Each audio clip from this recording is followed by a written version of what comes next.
एक बार किसी राज्य का राजकुमार महात्मा बुद्ध के पास आया और वो महात्मा बुद्ध से कहता है, आप हमेशा कहते रहते हैं कि ध्यान करो, लेकिन मेरे लिए ध्यान करना तो दूर की बात है। मैं कुछ समय के लिए अपनी आंखें बंद करके शांति से भी नहीं बैठ पाता हूँ। मेरा मन इतना बेचैन है कि ये हर समय कुछ ना कुछ सोचता रहता है।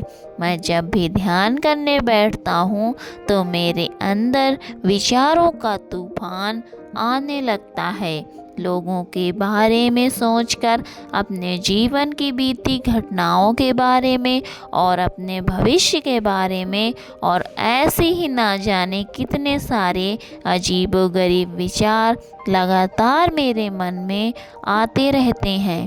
मैं इन्हें रोकने की बहुत कोशिश करता हूँ, लेकिन जब मैं इन्हें रोकने में असफल हो जाता हूँ तो मैं ध्यान को तोड़कर बैठ जाता हूँ।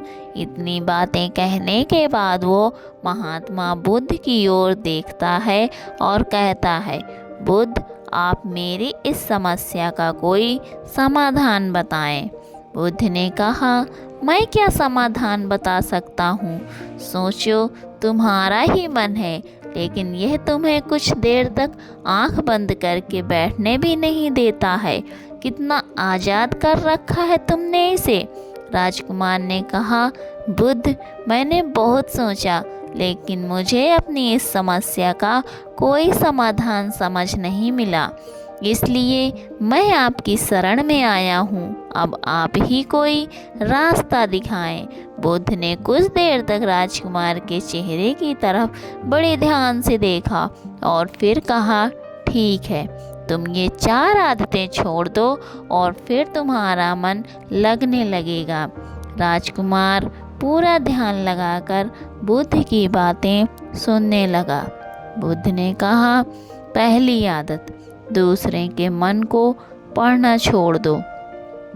तुम और तुम्हारे जैसे ज़्यादातर लोग यही गलती कर रहे हैं कि वो दूसरों के मन की बातों को पढ़ने का प्रयास कर रहे हैं कि अच्छा, सामने वाला मेरे बारे में क्या सोच रहा है। और यही एक आदत तुम्हें सबसे ज़्यादा बेचैन और परेशान कर रही है। ज़्यादातर उत्सवों पर लोग दूसरों के मन की बातों को गलत और नकारात्मक तरीके से ही पढ़ते हैं। जैसे कि लोग अक्सर सोचते हैं कि दूसरे लोग उनकी तरक्की से जलते हैं, उसे नीचा दिखाना चाहते हैं, उसे पसंद नहीं करते, उसकी मदद नहीं करना चाहते, और ऐसे ही ना जाने कितनी सारी नकारात्मक बातें ये लोग दूसरों के प्रति अपने अंदर बैठा लेते हैं। फिर उनके बारे में ही सोचते रहते हैं, उनसे बदला लेने के तरीके सोचते रहते हैं, उन्हें नीचा दिखाने के मौके ढूंढते रहते हैं, और दूसरे के प्रति यही नकारात्मक सोच इन्हें दुखी करती है। और फिर ये लोग बेचैनी महसूस करते हैं, इसीलिए दूसरे लोग क्या सोच रहे हैं इसका अनुमान लगाना बंद करो। दूसरे लोगों के विचारों को पढ़ने की कोशिश करना बंद करो। अगर पढ़ना ही है तो खुद के विचारों को पढ़ना शुरू करो कि तुम्हारे अंदर क्या चल रहा है। कहीं तुम नकारात्मक सोच, शिकायत या बुराई करने जैसी आदतों के शिकार तो नहीं हो रहे हो। बुद्ध ने कहा, दूसरी आदत, ये सोचना कि असफल हो गए हो तो लोग हंसेंगे। हंसने दो। लोगों को असफलता पर हंसना तो लोगों का धर्म है, क्योंकि अगर तुम सफल हो जाते तो यही लोग वो लोग हैं जो तुम्हारी तारीफ करते, तुम्हें सम्मान देते, तुम पर गर्व करते। अगर तुम अपनी सफल होने पर दूसरों से तारीफ की उम्मीद करते हो तो अपनी असफलता पर उनके हंसने से तुम्हें दुखी नहीं होना चाहिए। और समस्या ही यही है कि हम इंसान असफलता को बुरा मानते हैं, जबकि असफल होना सफल होने से भी ज़्यादा ज़रूरी है, क्योंकि बिना सफल हुए सफल इंसान के अंदर घमंड और दूसरों को खुद से छोटा समझने की भावना पैदा करती है, जबकि असफलता हमें विनम्र रहना, धैर्य रखना और लगातार प्रयास करना सिखाती है। इसलिए असफलता को बुरा मत समझो, और अगर तुम्हारे काम में असफल होने की संभावना नहीं है तो इसका अर्थ है कि तुमने अपना लक्ष्य अपनी क्षमताओं से छोटा बनाया है। और अगर लोग तुम पर हंस नहीं रहे, तुम्हें ताना नहीं मार रहे हैं, तुम्हारी बुराई नहीं कर रहे हैं, तो तुम अंदर से मरे हुए हो। तुम अपने मानसिक सीमाओं से बाहर जाकर कुछ नया करने का प्रयास नहीं कर रहे हो, क्योंकि असफल भी वही होता है जो कुछ नया करने का प्रयास करता है। और एक बात हमेशा याद रखना, अगर तुम्हारे अंदर असफल होने का साहस नहीं है तो तुम कुछ भी बड़ा लक्ष्य हासिल नहीं कर सकते जो तुम करना चाहते हो। इसलिए असफल होने और लोगों के हंसने से डरना बंद कर दो। बुद्ध ने कहा, तीसरी आदत, समय को काटना छोड़ दो। लोगों को लगता है कि वो समय को काट रहे हैं, लेकिन असल में समय हर बार उन्हें काट रहा है। लोगों के द्वारा समय को व्यर्थ के कामों में बर्बाद करने का केवल एक ही कारण है, और यह वो कारण है कि उन्हें लगता है कि उनके पास बहुत समय है, जबकि सच्चाई यह नहीं है, क्योंकि उनसे पहले वाले लोगों को भी यही लगता था कि उनके पास बहुत समय है, लेकिन उन्हें पता नहीं चल पाया कि कब समय बीत गया और उनका बुलावा आ गया। और जब तक उन्हें अपनी गलती का एहसास हुआ तब तक समय उनके हाथ से निकल चुका था। बस पश्चाताप रह गया था कि सारा जीवन व्यर्थ के कामों में बर्बाद कर दिया और फिर चले गए इस दुनिया से बिना खुद को जाने, बिना इस जीवन की सच्चाई को समझे। इसलिए जब तक यह जीवन है इसे अच्छे कामों में लगाओ, खुद को जानने में, दूसरों की मदद करने में, लोगों को सही राह दिखाने में, मानवता के कल्याण में। और दूसरी बात, समय को बर्बाद करने से आज तक किसी को खुशी नहीं मिली है।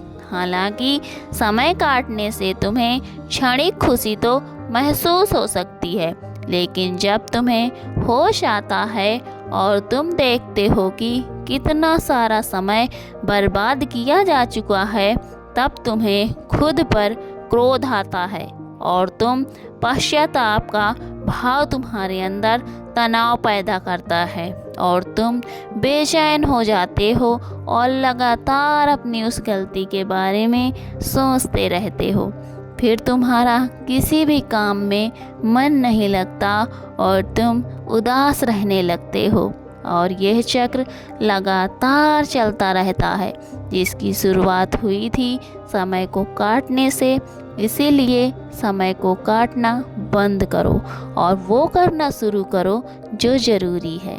बुद्ध ने कहा, चौथी आदत, यह सोचना छोड़ दो कि मुझसे बड़े बड़े लोग नहीं कर पाए तो मैं कैसे कर पाऊँगा। असल में दूसरों से खुद को किसी की चीज़ में तुलना ही व्यर्थ है। सबकी परिस्थितियाँ अलग हैं, सबकी सोच अलग है, और क्या हुआ अगर दूसरे नहीं कर पाए तो हो सकता है कि तुम ही कर जाओ। क्योंकि अक्सर वही लोग इतिहास रचते हैं जिनसे ज़्यादा उम्मीद नहीं होती है।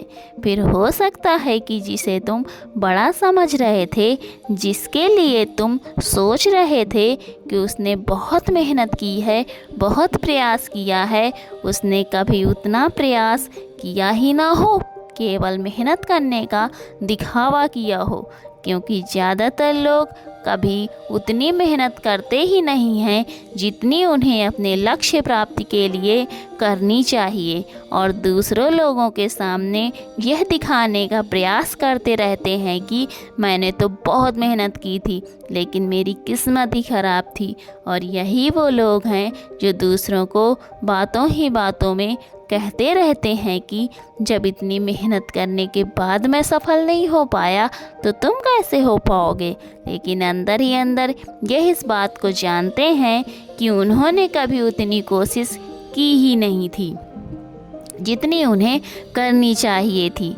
तो बस दूसरों की नज़रों में अपनी इज्जत बचाने के लिए और इस डर से कि कहीं दूसरा व्यक्ति इनसे आगे ना निकल जाए, यह अपने अधूरे प्रयास से घबराते रहते हैं और दूसरों को डराते रहते हैं कि जब मैं नहीं कर पाया तो तुम कैसे कर पाओगे। इसीलिए किसी दूसरे असफल व्यक्ति को देखकर यह सोचना छोड़ दो कि तुम ये सफल हो जाओगे। तुम बस अपना सर्वश्रेष्ठ प्रयास करो और बाकी सब समय पर छोड़ दो। बुद्ध ने आगे कहा, अगर तुमने ये 4 आदतें छोड़ दी तो तुम्हारा मन एकदम शांत हो जाएगा और फिर तुम जहाँ चाहो वहाँ अपना मन लगा सकते हो। इतना कहकर बुद्ध मौन हो गए। राजकुमार को भी अब समझ आ चुका था कि उसे क्या करना है। उसने मन ही मन उन 4 आदतों को छोड़ने का निश्चय किया और बुद्ध का धन्यवाद कर वहाँ से चला गया। तो दोस्तों, इस कहानी से हमें यह शिक्षा मिलती है कि हमें यह नहीं सोचना चाहिए कि लोग मेरे बारे में क्या सोच रहे हैं। अगर मैं कोई काम करता हूँ तो लोग उसे काम को लेकर हंसेंगे। इसके अलावा हमें अपना व्यर्थ ही समय बर्बाद नहीं करना चाहिए। इसके अलावा हमें कभी भी यह नहीं सोचना चाहिए कि अगर किसी व्यक्ति से कोई काम नहीं हो पाया है तो मैं उसे नहीं कर पाऊँगा। अगर दोस्तों आप मेहनत से किसी भी काम को करते हो, कोई काम छोटा या बड़ा नहीं होता है और एक ना एक दिन सफलता अवश्य मिलती है। तो दोस्तों, उम्मीद करती हूँ कि आज की कहानी आपको पसंद आई होगी।